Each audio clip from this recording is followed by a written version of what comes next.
So, Ancient Aliens, Prometheus Productions, came to us probably in 2022, late 22, and they wanted to know if we'd be interested in them having us do an entire episode on MUFON with them. And we said, sure. And they were looking for really good cases. And so I'm the director of international investigations of the MUFON. Basically, I handle all of the field investigators and all of the cases outside the United States, but I'm very fluent with our database. It has 140,000 cases. And every year at our symposium, which would be in Cincinnati this year in July, I present the top cases of interest from that 140,000 that happened in the past year.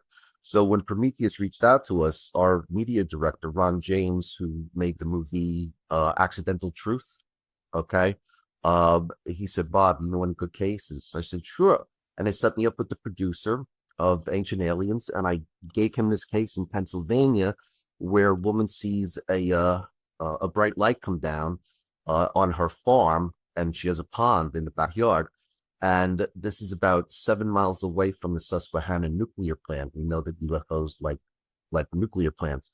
And she sees the light come down, the dogs go crazy, and then everything outside in the middle of the summer in Pennsylvania, which is just full of crickets and tree frogs chirping, silence. That's called the Oz effect. So you almost feel like you're in a bubble. A lot of people who have UFO encounters, they experience this Oz effect. So the next day, husband goes out and they find that there's this, basically it's like a crop circle. It's about 2 feet, two yards in diameter, and it had three circle indentations in it. And what they believe is something came down in the yard. Maybe it needed to do some sort of repairs and then took off again. And we ended up doing some radiation testing and soil sampling, and they found some unusual qualities in the soil. There was some heavy metals in it. And basically, when the investigator went out, he broke out a rash, and we were worried that he got radiation sickness or something. And what the deal was is that in a lot of UFO incidents, they have an electromagnetic field around them. This is why people's car headlights dim, that kind of thing. And when you have heavy metals and a residual electromagnetic field, it can cause a toxic reaction in animals and humans. And that's what happened to this guy. He broke out in blisters all over his body. So I tell the guy from Prometheus this, and he goes, this is a great case. Da, da, da. The next thing I know, they have me meeting Travis Taylor and Nick Pope at a cafe at 7 o'clock in the morning with the field investigator who broke out in the rash. And we filmed a segment of this episode on MUFON. And I thought I was only going to be in it for like 2 minutes.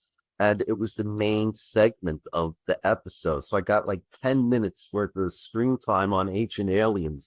So I was very happy about that. And pretty much I do a lot of, man.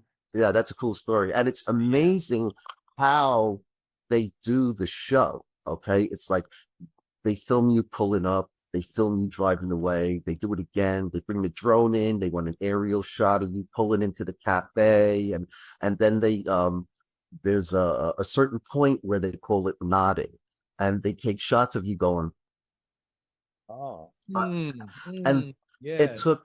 And then we go out from the cafe. We all meet at the cafe, and then we go out to the farm and we meet the family, and then the whole thing takes place. And for almost 12 hours we were there, and it turned into a 10-minute segment.